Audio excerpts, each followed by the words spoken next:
Okay, so let's move on. Let's get into Beau DeMayo, who basically has not been liking this current season of um What If, and he ain't the only one. There's a lot of people up here who's been giving relatively mixed reviews. Now, What If season 3 has been a festive treat for many MCU fans, delivering the final installment of the animated series with new episodes releasing on Disney Plus daily from December 22nd. The new season has seen a more divided set of reviews from both critics and audiences, but perhaps its most scathing review has come from none other than former Marvel Studios showrunner Beau DeMayo. Why did they say Marvel Studios showrunner? He's not a Marvel Studios showrunner. He was actually he was behind X-Men 97. Y'all making it sound like he had the Bob Iger job. So, shout out the comic book of the story. So, it says in a new set of social media reaction posts, DeMayo wrote, hashtag What If Season 3, yikes, just yikes. He then posted, I'd watch more, but give notes on how it could have easily been done better, but I have some water to watch. Now, the shade didn't end there, as DeMayo went beyond ripping into the content of What If Season 3 and started calling out the executives behind the show by name, saying this is also the season where AC Bradley completely stepped back for Chauncey to take over, DeMayo said in one post. Referring to the creative changes behind the scenes at Marvel Studios Animation, which saw What If Season 1 and 2 writer/showrunner AC Bradley being replaced by Matthew Chauncey. Isn't also Matthew Chauncey the same person they chose to replace what the hell's his name? To replace Beau DeMayo. I could have sworn that he was the one that they actually chose him to replace Beau when they fired him on, you know, from X-Men 97. So they also went and said that the former X-Men 97 showrunner went on to spill some creative tea, writing about the irony of some of the creative notes he received on the show, saying, I know Marvel and Chauncey tore up my inner cut time hopping across the first episodes because it was too complicated. DeMayo posted, yet complication and layers is what the show hashtag What If needed. He added, noting that the new season of What If has no substance. It feels like fanfic. The dialogue is flat and so obvious, and some of the premises are just weird. Now, ignoring the obvious personal bias that Beau DeMayo is going to have in this situation, now I would say that as well. It's like, okay, so now people are feeling like there's a personal bias there because he was fired by Disney and he would have sour grapes. Now, any other time I would say, yeah, that could possibly be it. It was like, yeah, sour grapes. But if you feel passionate about something and a job that you had, and you're telling these people that don't know what the hell they're doing, and you're trying to give pointers, but they don't want to listen to you, because you would think that, and I know this is hard for some people to compute, but when you're looking at something like, especially X-Men, which X-Men is always about people who are othered, who want to feel like they're a part of something and are being ostracized because they're different.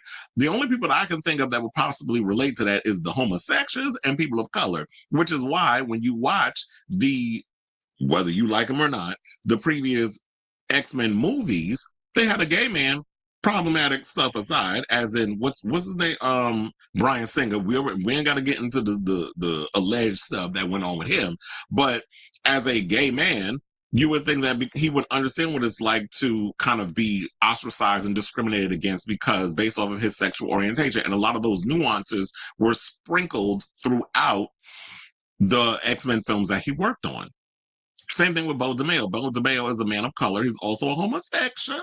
So he's going to take a lot of those things that he grew up dealing with in regards to discrimination, and it's like it's something he can identify with. So therefore, he's going to sprinkle that throughout the show. And people, for the most part, me included, I loved the first season of X-Men. So when he says something like this, I actually would agree with him on a lot of the stuff that he's saying regarding, um, you know, this current season of What If. Because here's the thing, I watched the first season of What If. I was disappointed.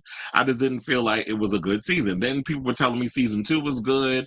It's much better than season 1. I didn't get around to watching season 2 because life happened. And plus other shows and things were pulling my attention.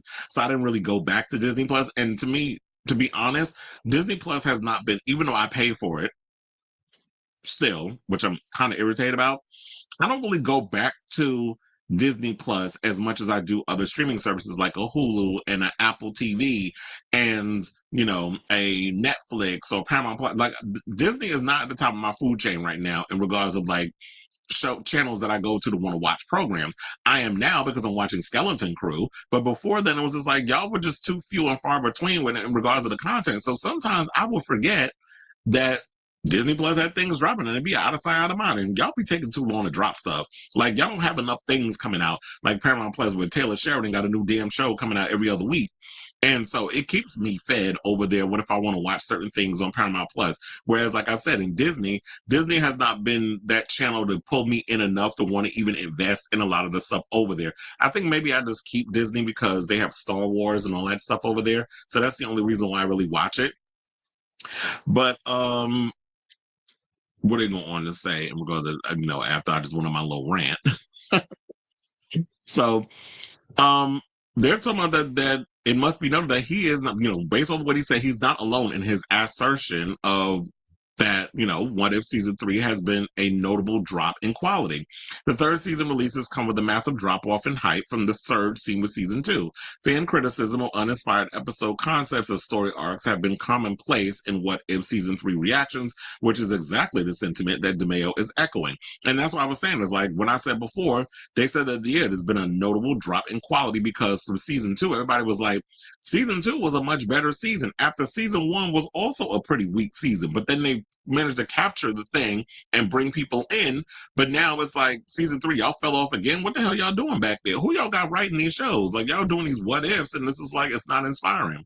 So, you know, Beau has generated big headlines in the last year, in case y'all need a reminder, after Marvel Animation fired him from X-Men 97 due to allegations of misconduct that is still somewhat unclear. Since then, he's been active on social media and unafraid to fire back at Marvel/Disney with his own allegations of toxic workplace conditions and discrimination.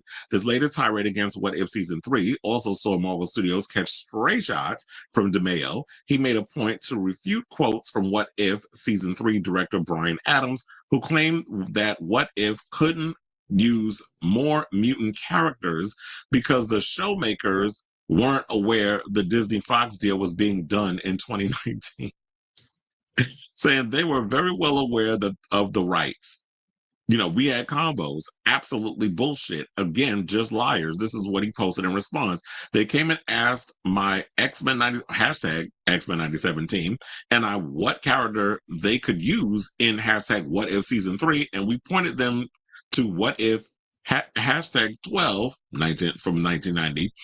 This is like the line BS with T'Chaka.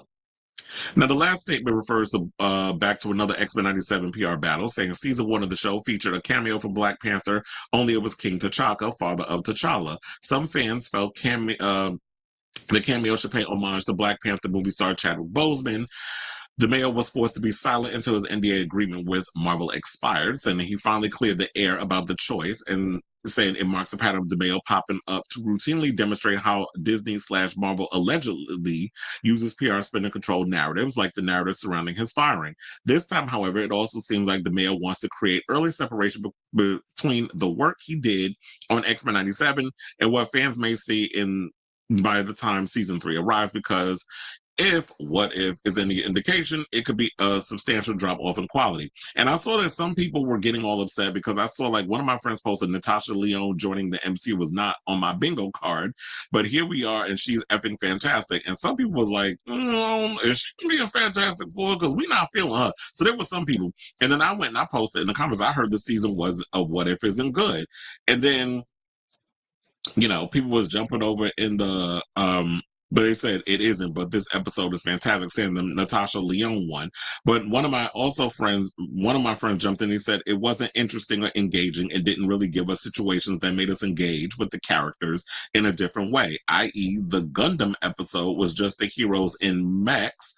The 1852 episode just threw a few characters into the Wild West. Now the HTD and Darcy episode was interesting and gave us a birdie and an interesting conflict with the Watchers, but we had to wait until episode 7 for that to get interesting. Overall, a very weak showing with 3 and 8 episodes just slightly above meh, and the rest pretty much at or below And that's funny. Where he had to kind of go, and I was like, that was a descriptive run because some people are like, I need more description. I'm sure I don't got time to write a whole damn novel to explain to you why a show is not what it is, or if I'm not responding to a show the way you wanted to. Because somebody was in the comments like, "But you need to be more specific." I don't need to do anything but stay a mixed race child and keel over and die. That's all I need to do. I don't need to sit up in here and have to give you a whole freaking thesis on why I don't like a show. Unless I'm on here having a talk. I ain't got time to be sitting here typing a whole goddamn novel. I ain't got time to do that. Some of y'all who don't have a show, y'all can do that. But me, no, I don't want to. So, but then to wrap all this up, some people were getting upset with Beau DeMayo because he jumped in on the bandwagon and started making these comments. Like, it be these ones, some of you coloreds, and I live for y'all, but when y'all be up in here trying to make everything, and I think, what, rightfully, they have a right to feel how they feel because some people be feeling because it's like now I gotta go and scroll up to some of my friends making these comments because one of my friends, Ron, says now when we talk about things and people who we should leave in 2024, Beau DeMayo should be on that list. This is the same, and this is because they're gonna go in on the whole sunspot situation, and this is why people feel like this is the case of right message, wrong messenger, because there's been some accusations of colorism on Beau's side, working behind the scenes at X-Men as well. But it kind of makes you wonder, now, was it up to him or was it the executives at the top that were the ones that were pulling the strings and saying some of these things? He may need to have to address this online because he's being hit with this stray of the possibility that he could be a colorist. So they said this is the same anti-black Latin adjacent mother effer that was fired for sexual misconduct at Marvel and then tried to play coy like he didn't know what was going on. Secondly, Sony made Electro black. Marvel had nothing to do with that. Lastly, didn't you purposely remove all traces of Sunspot's black heritage? And don't even get me started on how you literally shitted and played the fuck out of Storm and Bishop. But that's a whole nother post. So this is how some people are feeling in regards of Beau DeMayo and him speaking out on them changing people's, race, color, whatever you want to call it, on situations, but they're saying like this is the pot calling the kettle black because you was doing the same thing allegedly when you was over there at, Disney. And don't even get me started on Disney up in here trying to be slick with remaking all they damn IPs and animated IPs and just trying to make them live action, and y'all ain't coming up with nothing new and original. And then, like fools, a lot of y'all just be out there taking y'all kids to go to the movies to see stuff because it looks pretty on the screen. But then it, like they were saying about this, What If season 3, it lacks context, it lacks a story. It's just dull. You're just sitting there looking at things flying on your screen. It's pretty eye candy, but then there's no substance. And Disney, y'all need to get it together when it comes to the substance. So I'll say all this to say, what do y'all think of this story in regards to what Beau DeMayo had to say about slamming wow, I got X-Men 97 in my head because that's the show he was a part of. But what do y'all think of what he had to say about What If season 3? Do you echo his sentiments regarding season 3? And do you feel like this is a case of right message, wrong messenger based off of the colorism allegations that he's had to face based on, what people have said about him on social media in the past, and especially how he changed people saying that where's the Afro-Latino aesthetic of Sunspot? Why weren't we seeing that in the show? Because at one point I was like, when's Sunspot coming up? And I'm seeing this little boy that looked white on the damn screen. So let me know what you guys think of this story in the comments down below.